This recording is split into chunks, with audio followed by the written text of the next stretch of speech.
Hello, welcome everyone. So happy to have everybody here joining us today for the start of a new online series of talks that are taking place on Fridays at noon. So please look at our calendar and register for the next Friday art break that will be on October 9th with Fawn Houng. Also, if you want, sign up for our newsletter to keep up to date with all of our online programs. We've really increased what we're doing in this sphere a lot in recent months, and love to have all of you joining us like you are. So as for today, I am so pleased to welcome Cita Sadeli, more commonly known as MISS CHELOVE, to our program today. She got her start in the early 90s DC graffiti scene, and her work reflects her multicultural background, rooted in the tropical mysticism of Java, Indonesia, and formative years growing up in the punk, go-go, and graffiti-fueled streets of 1980s and 90s DC. Her work combines the tools and methods of graffiti and street culture with site-specific storytelling, encouraging viewers to contemplate a place's cultural roots and origins in relation to its present and future. Carrying strong themes such as resilient women of color, vibrant fashion, music, street, subcultures, nature, indigenous culture, and issues affecting society and the environment, her murals can be found throughout DC and the world. And they are often executed in combination with educational workshops for local communities. Her most recent mural on the facade of Hotel Zena in Thomas Circle was created in March, just as the pandemic was unfolding, and it's called Guardians of the Four Directions, providing a nice counterbalance for an equestrian monument that is sited at the center of Thomas Circle. And we will discuss that today, as well as her other projects and her kind of upbringing in the DC scene here. So without further ado, I want to welcome Cita to join us. Hello, there hello. She is. Hi. And Amy, and team, Claire, everyone. And I think we have some slides that we can bring up to start our conversation. Great. It's great to be here. Thank you for having me. I'm excited to kick off the series. I think it's interesting. It's a very interesting time. We hear that word a lot these days, but it's great that, the Hirshhorn is opening up this experience to continue to connect with the public, even when things are so disconnected. So thank you, I appreciate it. Yeah, I think we've all really been enjoying the opportunity it's giving us to connect with people around the world, really, in a way that maybe we haven't quite as regularly before. So we're really glad you're here with us to share what you've been doing here in DC. So I think, I don't know, we have this nice intro screen here. If you want to give a little introduction to your to who you are and what you've been up to, I think that would maybe be a great place to start. Sure. You touched on some, sort of high level points in the intro, but essentially, I grew up in the DC area. I have always been super interested in subcultures and kind of, sort of like DIY, kind of like do your own thing, kind of punk rock ethos, specifically coming through the punk rock world in DC in the 80s was such a great sort of kickoff for energetically for the person that I was yet to become, the way I thought about things, the way I questioned what was going on, and it was very empowering. So you can see themes in my work coming from that part of my upbringing, as well as getting into the graffiti scene and graffiti culture in general from a pretty young age. And you were in it pretty young, right? Like 13 and 14. Is that when you got your start? Well, I'm the youngest of four. And that being the case, any younger siblings will know, like, you grow up a lot faster than you would normally. So I just, I was out there doing a lot of things at a very young age. Unfortunately for my mother's sanity, but yeah. but so anyway, these days, what I'm primarily focusing on, I'm an art director, illustrator, designer, but I'm primarily focusing on large-scale murals, both interior and exterior. That whole phase of my career pretty much started in 2011, sort of officially with a grant project through the Murals DC program. Prior to that, I hadn't been doing any, fine art or very little fine art or painting or anything like that, drawing for maybe about 10 years, because I was in Blagden Alley before Blagden Alley is what it is today with all of its commercial stuff and sort of boutiqueness. I was back there at 926 N Street Rear, which is this huge arts warehouse that a lot of folks have come through, and a lot of collectives and really interesting folks. I ran my company with my partner, Arijit Das. Our company was called Protein Media, and we were there for about 13 years, 6 years there, but our company was in existence for about 13 years. So during that time, I didn't do any of this like traditional art stuff. I don't even know if I had much paint around or anything like that. We had this really huge, beautiful studio, but not one or very little painting really happened there. And like looking back at that today, I kick myself like, oh man, I could have done so much, large scale work there. So yeah, so these days I primarily, I do have that digital background, and primarily everything with me is really self-taught. I did attend the Corcoran for a year, and then I just, I dropped out to start working, doing web development. I taught myself how to code and design front end for websites, and that kind of kicked off my like tech sector or section of my life for about 10 and change years. So now I'm primarily doing these murals, and you'll see a lot in DC, around the area, a few projects around the world. That's increasing now little by little these days, which is exciting. But we can go through some of the works here. Yeah, why don't we see, let's look at these first couple of slides that we have.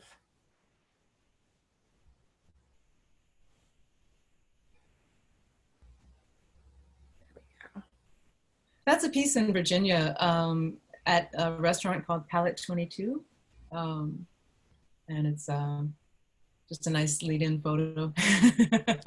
Yeah, it's a great photo. But you can see, I mean, what I find really interesting in your work is it is a bit of a mashup of kind of all of these different symbolic forms. And I think that's something here we're seeing your most recent mural that you did on Hotel Zena. Back the one of Hotel Zena wide. It's just back one.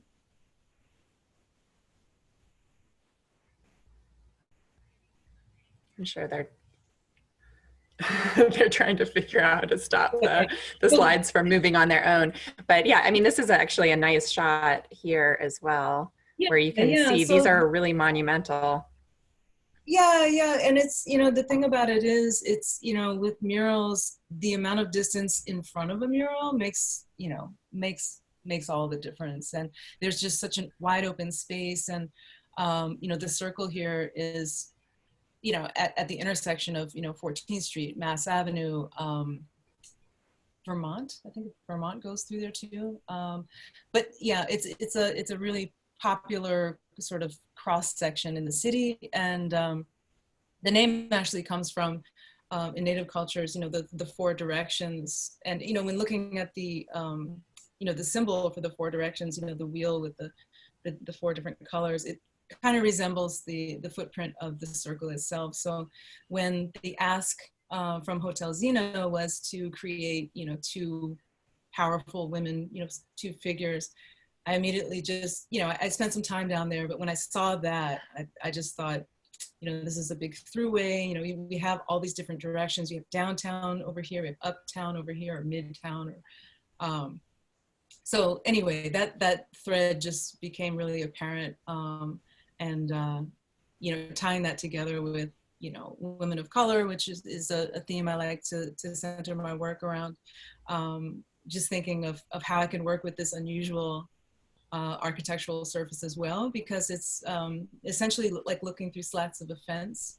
And I really had hoped to go all the way up to the top just to give like full coverage, but we had some limitations there that forced us to stay at that level. So the design— Can we back up 2 slides, Amy? I think, is that the one that you were trying to get to before, Cita? Yeah, I mean, I think it'll give a little bit more of the scale, perhaps, and what you're speaking about in terms of the way the facade is broken. And so that created an interesting kind of design problem to solve. Yeah, yeah. And that's where, you know, I mean, it's natural for me coming from a design background, you know, but, you know, it's something that, you know, really has to be considered when you're working with any substrate, any surface, you know. How is it broken up? What are the sight lines? Who's looking at it? What are the major points of entry, exit? You know, how are people seeing this? Is it normally only up close? Is it only, like, I did this one piece really quick on the Red Line, which is such a great place to be for anyone connected with graffiti art, just because it is so notable for that. But at the Tacoma Metro, I produced this like 69-foot long mural that was super detailed. It was earlier on in my career, and it was super detailed. No one's ever going to walk by that. No one's ever going to be able to stand there and take in all these little, because I'm kind of known for these little details too. So that was, you know, a huge learning lesson for me, is, you know, how are things going to be, how are pieces going to be experienced?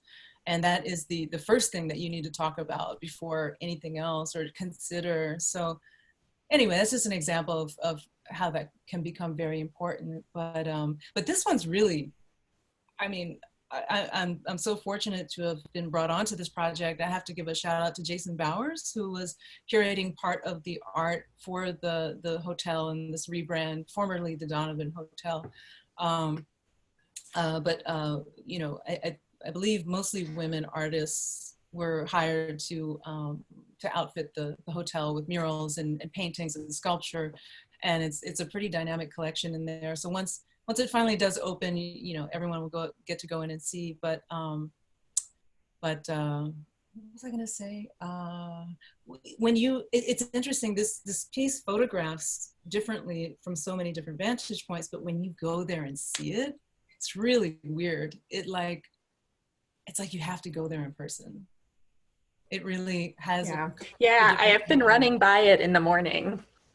On my morning runs, and it's great. It's really kind of a beautiful sight as you come down. I've been coming down like 14th Street, and then seeing it unfold there, and the kind of the way it resonates with the equestrian monument, I find really interesting. You know, we're having this this social and cultural moment where we are starting to understand how prominent these monuments are, and it's nice to have a counterbalance to them. And because of the monumentality of this work, and the strong women of color that it depicts, I think it's a really nice way to balance out the representation that we're seeing in this area. It's not combative at all. It's just really enriching the visual representation of that circle. Thank you. I appreciate that. Yeah, and I mean, and who knew, right? Like, who knew what this year was going to turn it into? You know, I was out here in March. March 1st was the start date, and they were gunning to get this thing done. They had their deadlines. They wanted to do a soft opening in April. Of course, that didn't happen. We didn't know it was going to take place in March. So I'm out there on this lift, and we can scroll down a couple shots. There's some more production shots of this mural, but that's the view from the basket. You know, it was interesting as the pandemic hit. This was taken, look how empty that is. I think that was a weekday, you know, in the middle of the day. It's empty. Like, I just saw the city empty out completely once we stepped down from, I forget what the exact processes were, but there was like the, you know, the initial lockdown, but before that, I think businesses closed or something like that. It was gradual. I think, if I'm remembering correctly, the Hirshhorn closed on March 12th, maybe, or around there sometimes. So Yeah. that would have been right as you were getting into the swing of this project, right?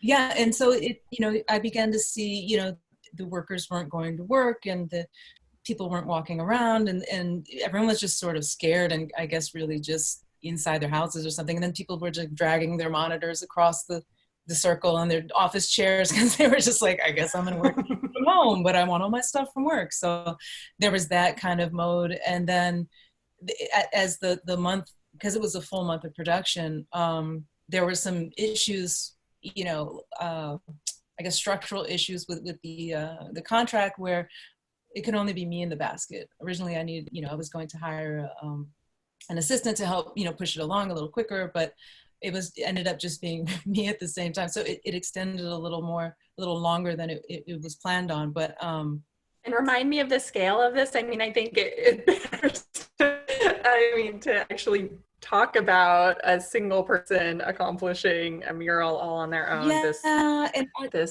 For some reason I decided to paint it. See that image on the left? For some reason I decided to paint a lot of this with this like 4-inch brush. I'm crazy. I don't know what I was thinking, but you know, it felt right in the moment, and I think I got in the zone. It was like this, you know, the pandemic dropped. The city was changing. I didn't know what was going on. There were, you know, I was in a work site. There were other people there. I didn't know it was safe. Nobody knew anything about this coronavirus or droplets or any of those things.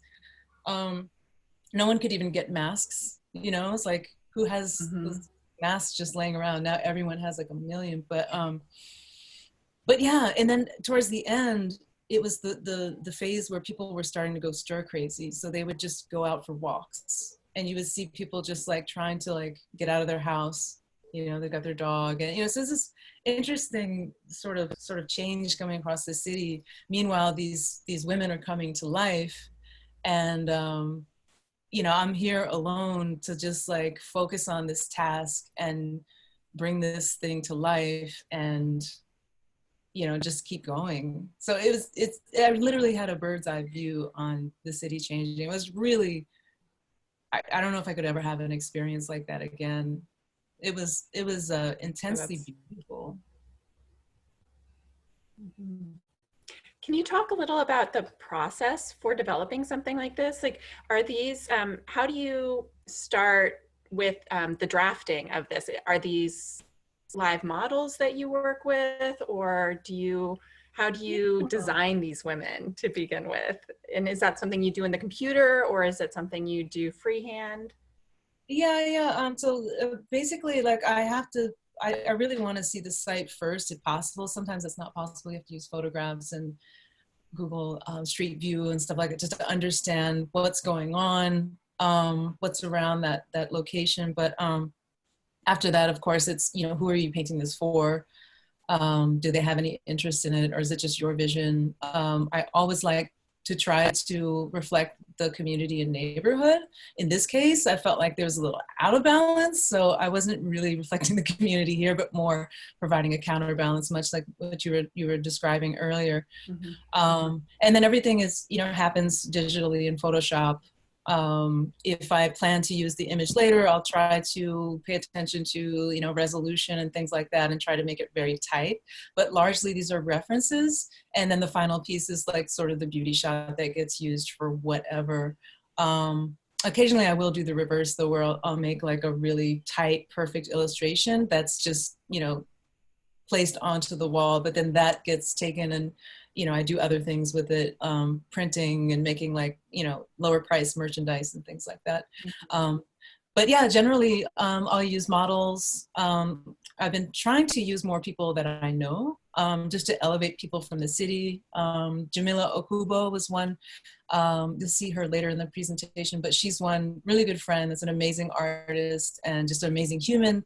And there was a mural going up at 14th and U on the side of Cloak and Dagger that was basically its purpose was to support DC teens, and that was a really cool experience, just finally painting somebody that I knew and that I really believed in as a great human, and sort of paying homage to her that way. But if I don't use a real, model with my own photo, what I'll do is I'll create an image of somebody, or I'll use some Photoshop techniques to sort of combine things together to sort of like mannequin together a form, which takes a lot longer. It's not ideal, but sometimes you kind of get stuck and you need to solve the problem that way.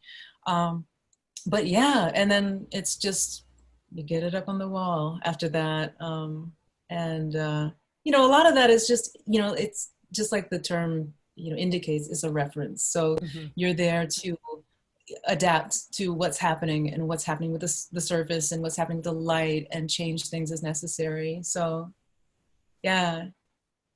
Yeah, But and I think, I like to be there's... planned out. Hmm? I like to be pretty planned out with the process, though.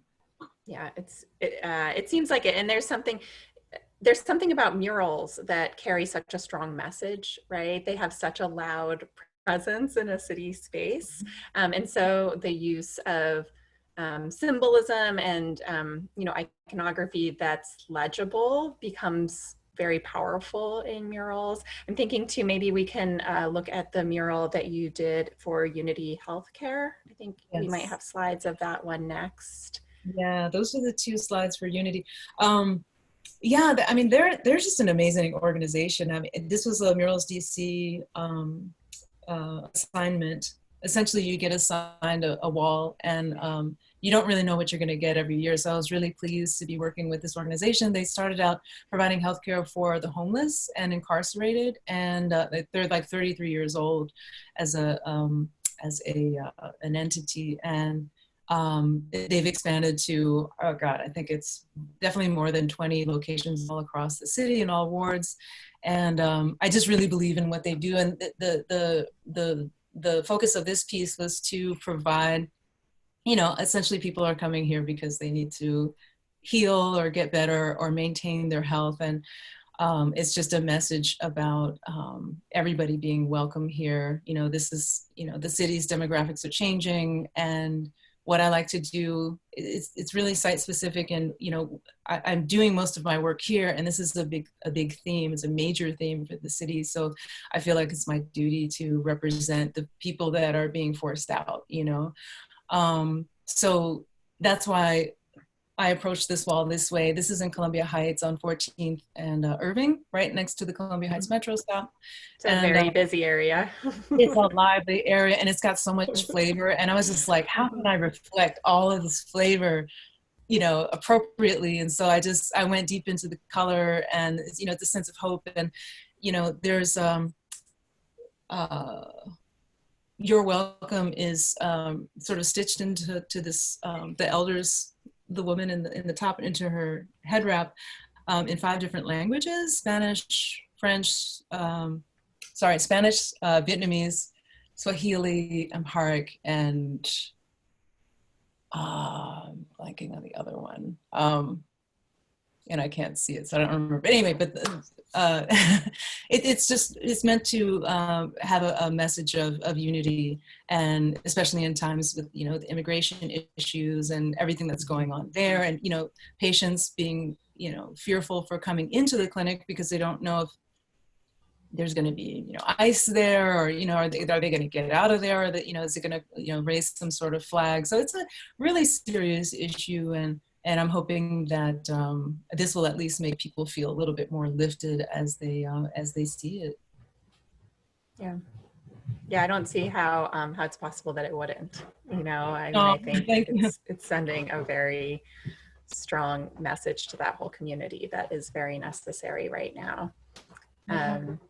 So I don't know, thinking about community, maybe we can talk a little bit more about the community that kind of lifted you into this way of working. I know that the graffiti community is a really strong one, and the way you developed as a young artist within it was was in conversation with all of these other artists that were working. I don't know if you can speak a little bit more about your early experiences in the 1990s, especially on the streets in DC, which is actually a pretty tough time to be on the streets in DC, right? But Yeah. you were able to find a community that really embraced you and that helped you grow in this.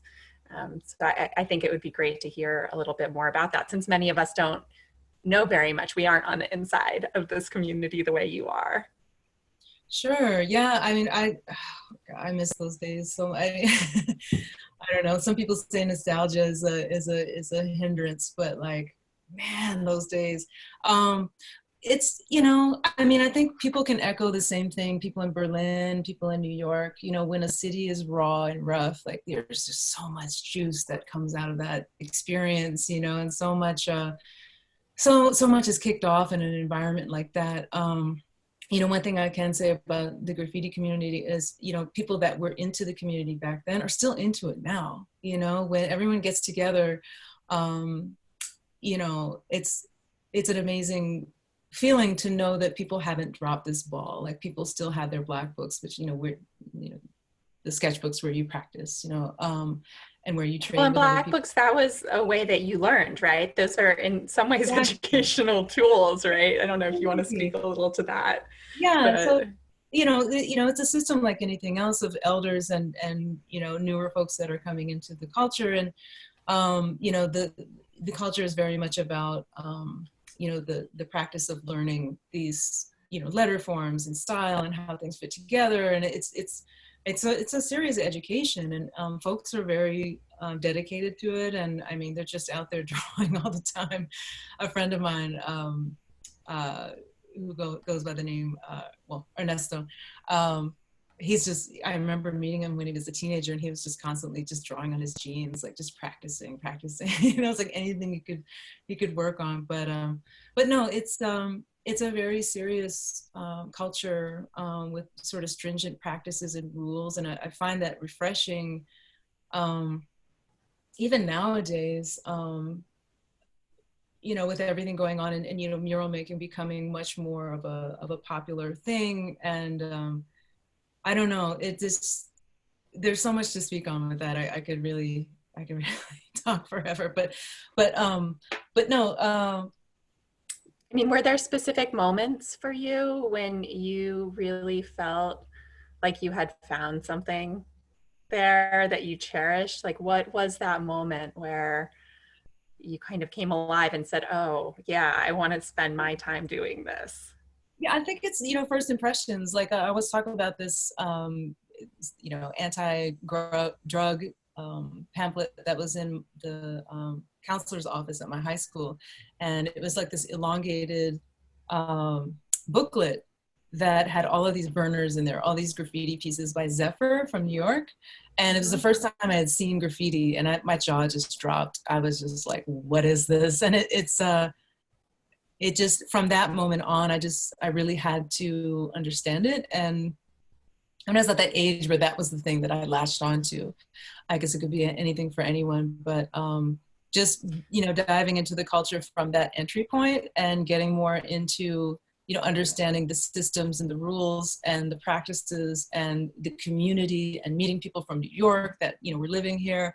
And really learning from them, taking trips to New York, you know, sort of the birthplace of graffiti art, and just really becoming immersed in, you know, in the artwork, but also the music, you know, hip hop and lyricism, and, you know, even poetry and breakdancing, and, you know, all of that together is such a force. And at that age, it's just, I just dove into each branch of that fully. Mm-hmm. Well, and go-go was a huge part kind of too of that community in DC, right? Well, it's interesting because like back in the day, like just anyone didn't go to a go-go. Like I didn't really go to go-go's. Like it wasn't as blended as a society as maybe it might be now. But you know, coming from the punk rock tradition, you had punk rock folks that were listening to Chuck Brown, to Rare Essence, like it was all blended together. So it was very cross-cultural with these with these musical genres for sure. Mhm. And, you know, now you can hear it anywhere, you know, even on the street, you know, just walking down, you know, Shaw. It's Just definitely having a revival. There's a renaissance of sorts yeah, happening, I think.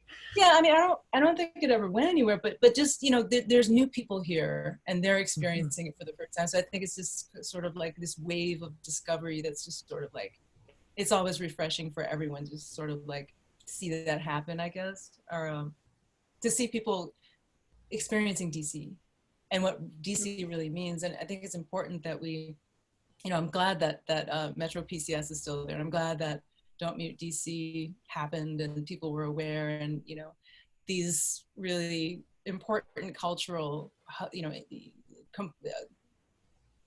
forces are still here on the street, because without these, I mean, how can you have like, you know, Howard University, HSBCU right here, and then like 2 blocks away, there's that kind of an issue with, you know, something that's Right. so prominent in African American culture. Like, how is that possible?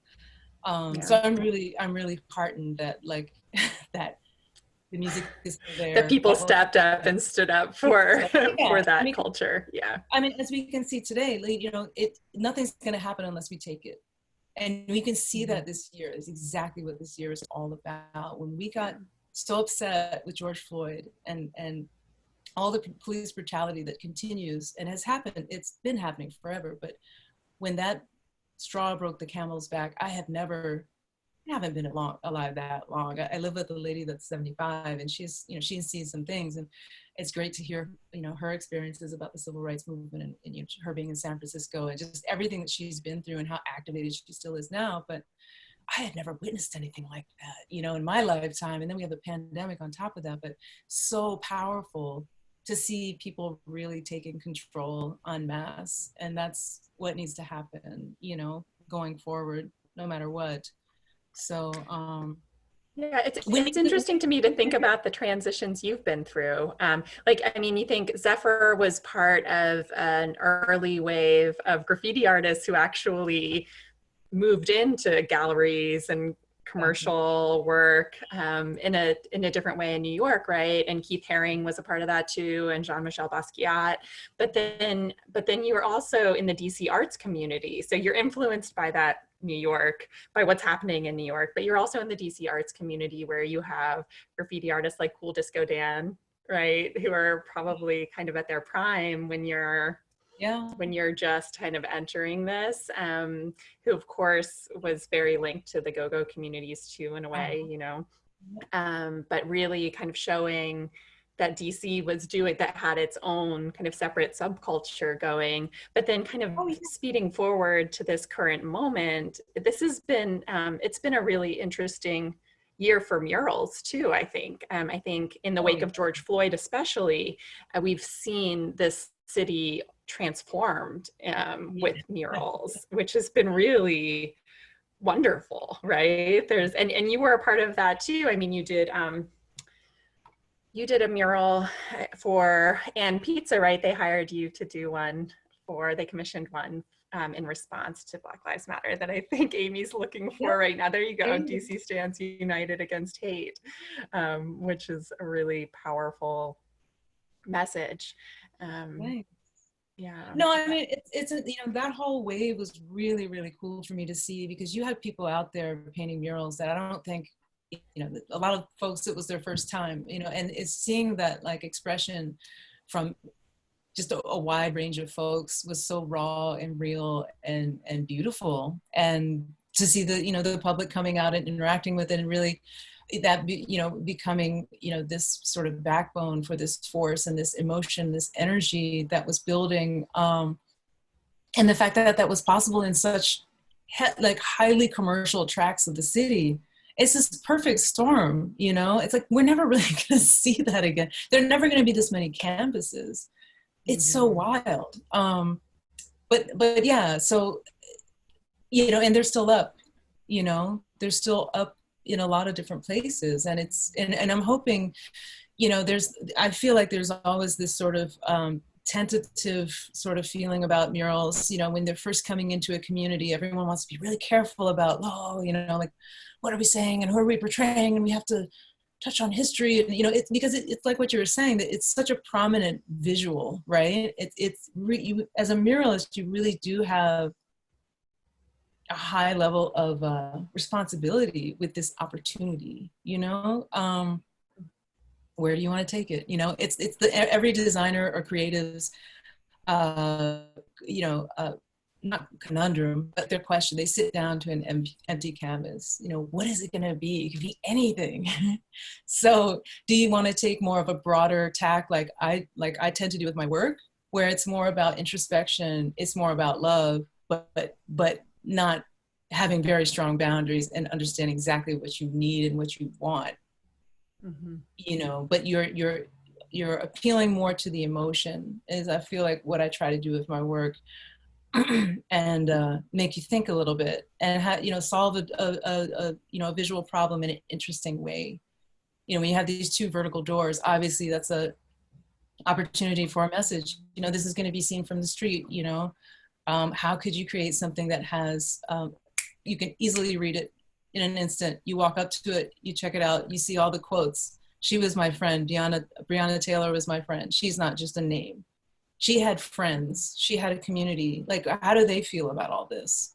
And some people might say, oh, a lot of people say a lot of things, but I know, we lost our mother in a tragic way. And if somebody made a mural with her name on it, I would be very honored. Like, you are honoring, that's just me. Everyone has a different opinion, but I feel like it is important to keep these names in circulation, because these were real people. And at the minute you stop, saying their name, seeing their name, talking about them, fighting for them, they're going to disappear. And we can't have that, So to me, it's very important. It is a very delicate situation. Everyone is very emotional right now. Parts of me wondered, how can I approach this in a way that's sensitive to everyone's needs? Yes, it's a big deal. It's a responsibility. It's a hard thing to do. It's you know what I mean? Responsibility. Because I'm not, I'm not a Black person. I'm not African American. I'm not gonna be, I'm not male.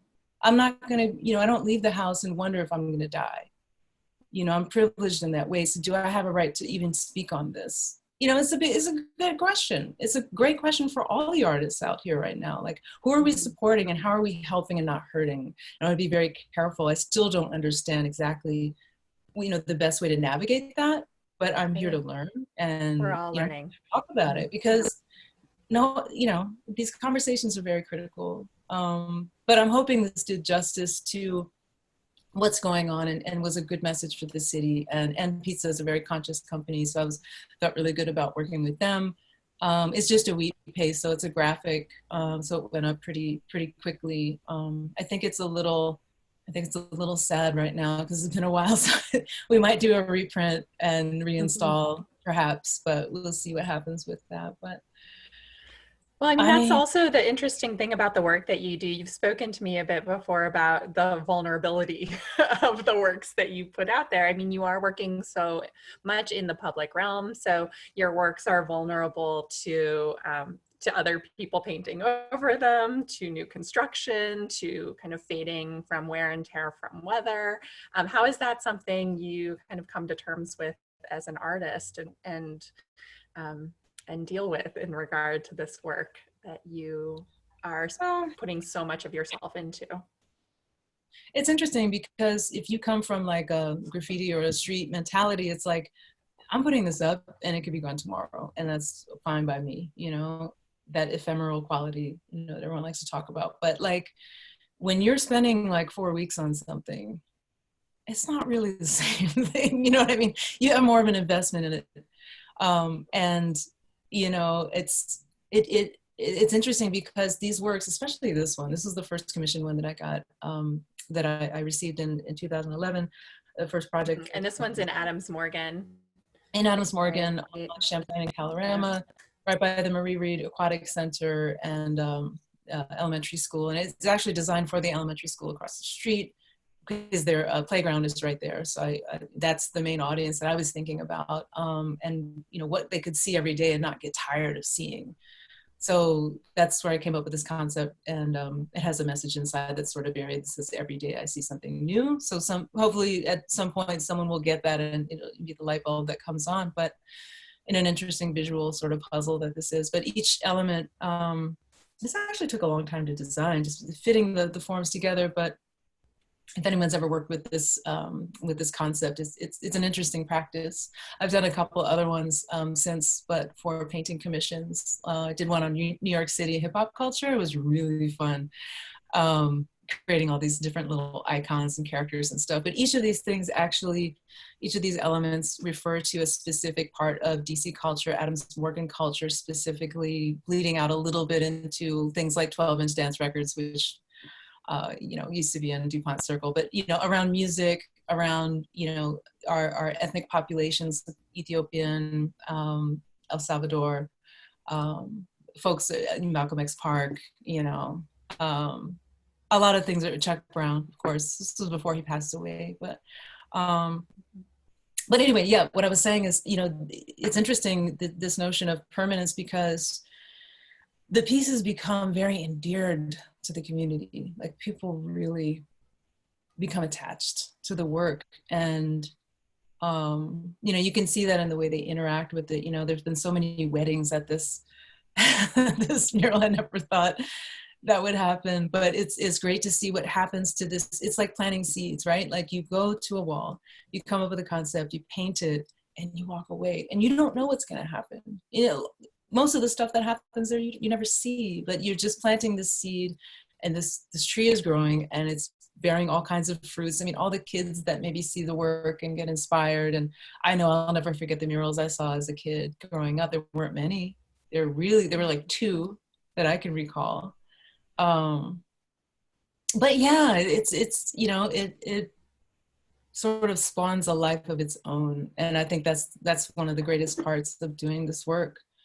Well, and you've done workshops with kids, right? And with community members in certain areas that you've gone to. What's that like? What's usually the response to something like that? What are you working through with them? I love these pictures in Karachi. Oh, so fun. This is in Colombia. They're great. Yeah.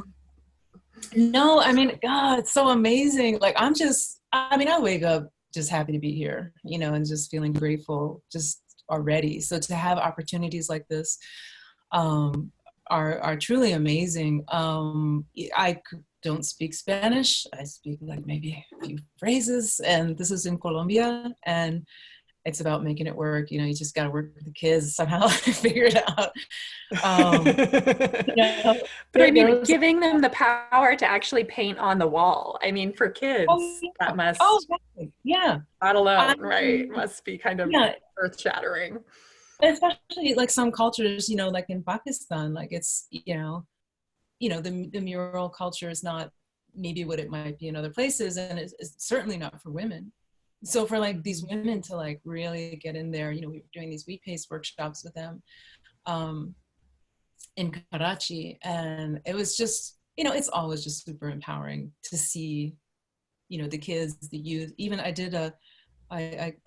co-led a workshop in Brussels with a good artist friend of mine, Michelle Chen, She Art, and a few other great folks, actually, international folks. And we were in Brussels, Belgium, doing an intergenerational workshop. It was a graffiti name workshop with folks that were, it was at a retirement community. So there were folks that were like 90 years old in a wheelchair. And then they brought these kids in from a local elementary school, so that you had like 5-year-olds working with 90-year-olds and like working together on these graffiti names. And it's just kind of mind-blowing just to see how folks can connect over artwork like that, and especially working with a system like graffiti, because everyone's seen it. But it's really exciting for folks to really get their feet wet, and people love using the spray cans, or even just understanding the letter forms and creating their own artwork that way. It's just it's a great connector. Art in general is a great connector, and I'm pleased to be in this. Yeah, and I know you said you've even like the State Department has sent you places, right, as a sort of cultural ambassador. Yeah, I think that it's a great use of this kind of communication that people can yeah. have through art. Completely. And apparently DC has several sister cities. So there are these sister cities grants. That's, you know, one of the grants that sort of, you know, funnels creatives, musicians, artists back and forth for these exchanges. The Karachi project was, I believe, through a sister cities grant, but through the State Department for sure, with Words, Beats, and Life. And that was amazing. It was part of in connection with an international women's hip hop festival called La Belle Hip Hop, Mm-hmm. which is run by an amazing family of Moroccan folks. Like they're like couple brothers and sister Fatima Elajma. Really, really great folks. But this project here in Colombia was through an organization called Art Illusion, run by Joel Bergner and Max Frieder, mainly as the two co-founders. But they work in refugee camps all over the world, and with displaced communities and communities fleeing violence. And it's just, it's super amazing work. And they just keep going. I don't know how they do it. They have so much energy. They're always working. They're always traveling, doing a lot of work with the Rohingya in Bangladesh. I think it's the biggest refugee camp in the world. They're doing a lot of work there, established an art center there. But this project was on the north coast of Colombia in Buritaca, and that was just an amazing experience. And so, yeah. Looks great. Yeah, you can't ignore the energy of these kids. No. It's just super infectious. Well, it looks like we have a couple of questions. And to our audience, if you want to ask any questions, you can submit them through the Q&A feature at the bottom of the screen. It looks like Wendy Sittner is wondering if we can have a little tour of your space. Is that too invasive? I think she wants to see a little bit more of what's behind you. Is that possible? Should I do that now? It's up to you. Do you want to wait and do it later? Would it be easier? Wendy. How dare you, Wendy? No. Okay. My space is not that. I think it's that wall behind you seems really kind of like it's full of. It's like an inspiration board, maybe. Shout out to the Folklife Festival. Well, you know, I keep all of my tools here, all my paint and stuff, but the Trilectro Music Festival, some graphics I did for the good folks there, Modi, and here's the piece with Jamila Okubo, the one I mentioned about on U Street on the side of Cloak and Dagger. Another piece I did that sort of shouts out Abesha culture, the Ethiopian population in DC. My mom, where is she? She's from Java, so she passed away in 2005. But we're you know, as I said, I'm the youngest of 4 siblings, and Indonesian culture is definitely a big part of my life and my inspiration. And she's so hilarious. That's her with my sister. Yeah, I mean, you know, my work, I don't know if you guys can see, I'm sorry, it's not so easy to manipulate my laptop with one of the pieces that are based on Javanese culture, some other cultural artifacts in here, some apparel, some of my designs. Yeah, records and more artifacts in here.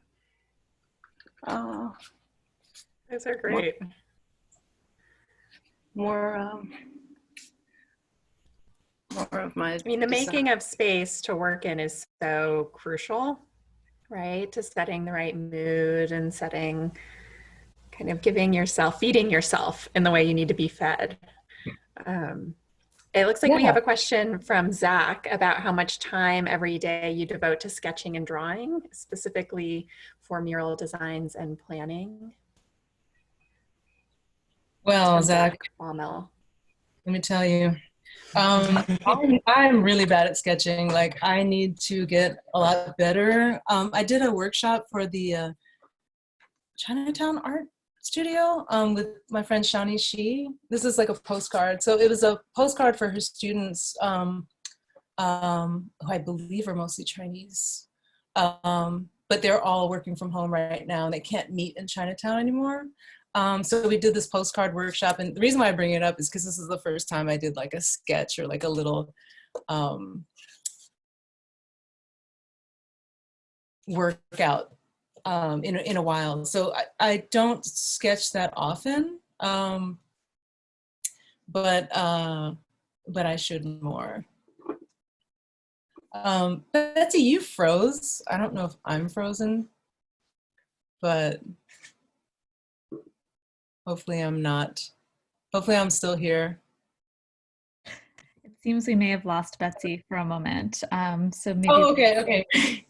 And we have another question in the Q&A, so maybe we can move to that for a moment. From Mario. Is going back to earlier in the presentation, I noticed the characters in the graffiti wall were all wearing masks. Could you elaborate on the symbolism, meaning behind the masks? Sure. Amy, if you want to share the screen again, we can pump back there. It's a really cool piece. So basically, okay, I had a friend who had an aunt that co-owned this really great art therapy drama center. It was called the Art and Therapy Drama Center, I believe. But it worked with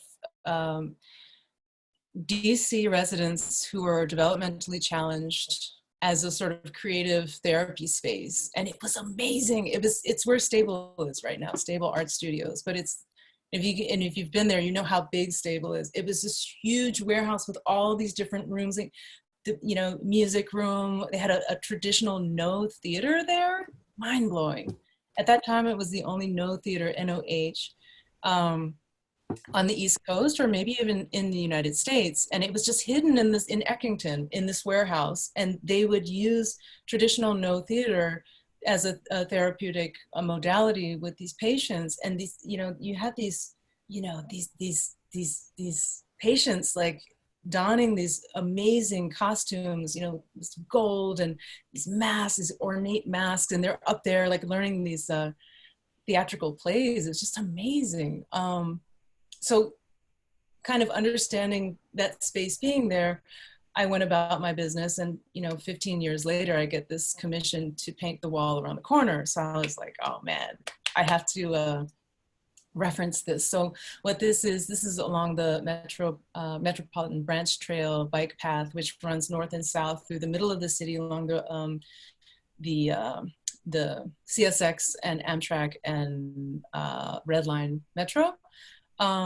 So of course, it's about movement. It's specifically about bikes. I grew up on BMX, so I'm kind of like a bike nerd. But I wanted to bring the bikes in, and characters from around the city that you might see, but all in this space with, Japanese no tradition and masks and these sort of spirits, starting with the horse and ending with the serpent. I think a friend was talking about like astrology, and like, one end of the spectrum of the signs being the horse, and then the opposite being the serpent. So it's really interesting. Definitely like sort of spiritual based piece, very fantastic and sort of ethereal and ghost-like, but very exuberant at the same time. I always put my mom's name in the pieces too, so you'll see it just to the left of me. If you scroll down a little bit, you can see a close-up, but her nickname was Enny, E-N-N-Y, so you'll always see that somewhere in the piece hidden. I think in Guardians of the Four Directions, that name is in her, I think it's in her like breastplate, like over here on her chest. So it's a neat thing you can kind of look at, try to find if you ever see a mural, try to find where her name is. But. It looks like we have another question from Alexandra Ware. What kind of project do you want to do in the future that you haven't done before? Alex, what's up, fam? Shout out to Alex. You know, I think I want to start working with fabrication more and three-dimensional works. Just exploring, you know, more of a sense of permanence with the work. You know, murals. I think what's the oldest one? I think the oldest one that I have is about 10 years old. So I'm eager to see how they age, and I've seen some of them really deteriorate quickly. So that's, you know, a conversation that my friends and I have been having. You know, how can we create works that are more permanent? What does that look like? And moving from 2D to 3D is a very, you know, it's going to be a very powerful experience. I think that there are a lot of unknowns that I'm eager to find out. So I think that's the next exploration. Sounds great. Well, I think that that's probably a really great way to wrap up our program today. But thank you so much for joining us. This has been really illuminating. I hope that it helps people who have been on this chat with us to maybe see some parts of their city in a new way, maybe see something new. Yeah. And please do join us for the next Friday Art Break with Van Houng. That is on October 9th. But yeah, again, thanks so much, Cita. Yeah, and thanks everyone for coming. Yeah, if anyone, thank you everyone, please. If anyone wants to see, you know, a collection of the murals, you can check out misschelove.com. Sorry, chelove.com or Miss Chelove on Instagram. Instagram has most of the works, so that would be my first stop, I think. One last question for me, at least. Where did Miss Chelove come from? What's the origin of that name? Well, it really had to do with, you know, like these hip hop, like traditional hip hop suffixes, like love, ski, rock, that get added to an existing word. So, and the CHE has nothing to do with Che Guevara. It's just the letter forms that I chose. So that put together was Chelove. Mm-hmm. I've always wondered. Thanks for explaining. It's very unsexy, but there it is. I had fun. Thank you so much. Yeah, I did too. Thank you again. This was great. Cool. Take care. Bye, everyone. Bye.